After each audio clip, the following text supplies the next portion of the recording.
conditions de vie des Marocains aujourd'hui. On va revenir dans cette intervention d'Abdelatif Zeraidi, un artiste et un opposant marocain qui est en France aujourd'hui, qui nous parle. Vous le disiez tout à l'heure, M. Ayachi, la sécheresse qui a frappé le Maroc depuis 30 ans et c'est la pire période en ce moment. L'agriculture est touchée, le tourisme est touché depuis 40 ans. Tous les secteurs ont été touchés, ce qui a mis en berne la croissance, qui a été estimée donc à 0,7%. Je vous propose de l'écouter, on revient après. Terrible, comme tout le monde sait maintenant, déjà un petit peu compliqué dans les pays développés qui ont les moyens et qui ont d'accéder à leurs besoins. Alors vous imaginez, ça vous donne une idée un petit peu sur le Maroc, c'est-à-dire déjà cette population qui souffre depuis un bail, déjà avec le chômage, le manque de ressources, la période de la confinement, la destruction des moyens de gain de vie, les petits commerçants, la fermeture, l'isolement.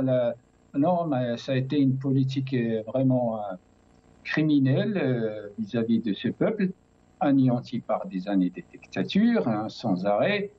Mais là, franchement, il touche vraiment le fond, avec la sécheresse d'un côté, la guerre, les effets de la guerre en Ukraine. Bon, maintenant, ils nous disent que la guerre, c'est un peu partout, sauf que chez nous, c'est toujours la guerre. Ça ne s'est jamais arrêté. Alors, la population est arrivée vraiment au bout de ses possibilités. Et c'était la survie bien avant, mais maintenant vraiment c'est la mort.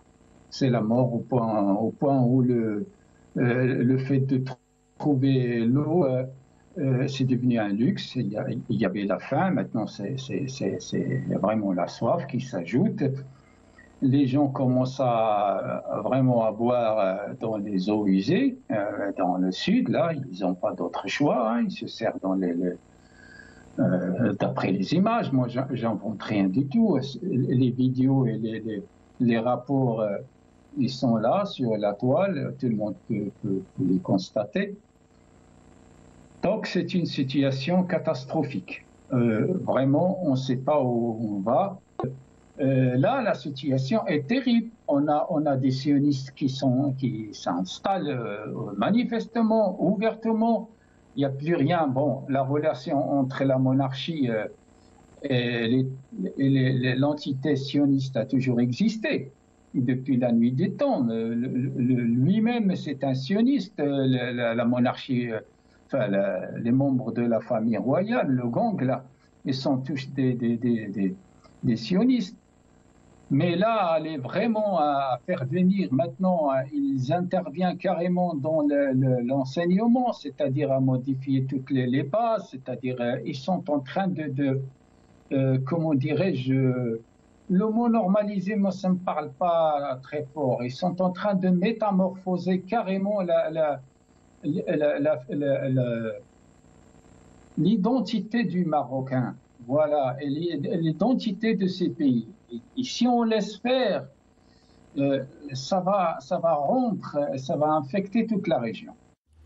Voilà, donc on termine sur ça. L'identité du Marocain, vous en parliez, M. Ayachi, il a été humilié, il a été trahi. C'est important aussi de se pencher sur ce volet. Il a été touché au fond de sa propre culture qui a été remise en question. Passe de l'Amérique latine vers l'Australie, ça traverse le Maroc. Et ce qui fait que le Maroc, en dépit des appuis qu'il possède des États-Unis, de la France ou d'Israël, est un danger pour non seulement pour la région, mais pour pratiquement toute la planète, du moment que ce pays-là est une plaque tournante de la drogue dans toutes ses formes et de toutes ses qualités. Ce qui fait que nous sommes les premiers, nous sommes en avant-garde, et l'Algérie elle est aux frontières avec le Maroc.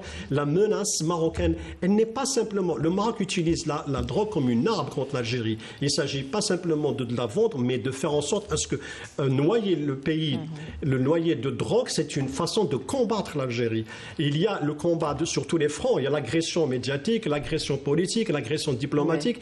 Il y a cette agression-là à travers en créant des problèmes d'instabilité à travers le trafic de drogue. Et ce qui pose problème pour l'Algérie, en dépit du fait que nous avons fermé les frontières, mais ces frontières-là sont devenues, on arrive quand même à trouver, mais je vais vous donner un chiffre, des détachements combinés de l'armée nationale populaire ont déjoué récemment des tentatives d'introduction de plus de 6 quintos de drogue à travers les frontières avec le Maroc. Oui, le MDN lui-même durant la période du 25 au 31 mai. Le MDN lui-même reconnaît que même si on est en train d'attraper ces quantités et de les neutraliser, mais en même temps, on les intercepte, mais en même temps, il y a d'autres qui rentrent, puisque le marché, puisque selon le DGSN, le nombre de consommation de drogue est en nette augmentation en Algérie. Ça, c'est un problème. Donc, c'est un effort qui n'est pas de être algérien, mais il faudrait qu'il y ait une volonté de part de nombreux pays européens et qui ne ferment pas l'œil sur ce trafic-là, ou ne sont pas complices, ou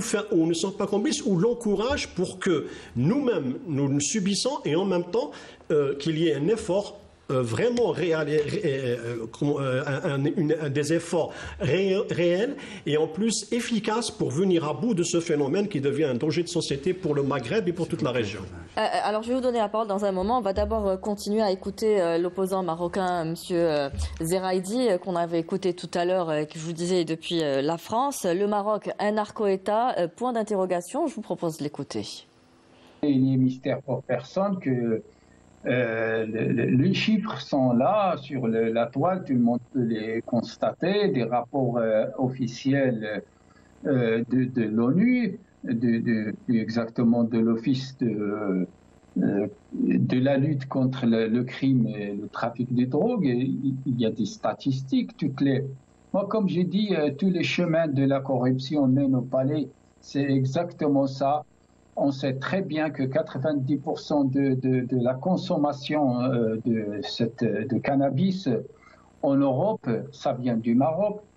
Et la plaque, c'est une plaque tournante de tous les trafics, pas que le cannabis, même le cocaïne, même le trafic des êtres humains aussi, ce qui est encore beaucoup plus grave.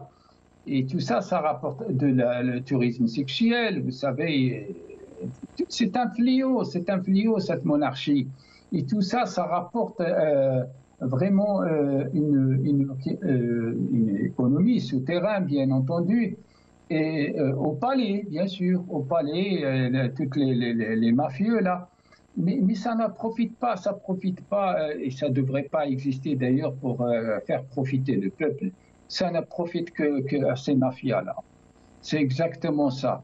Et c'est connu, mais on ne sait pas pourquoi il y a une certaine complicité quand même, moi je dis, du monde entier par rapport à ça, parce qu'ils sont en train de pourrir toute la région, comme je dis.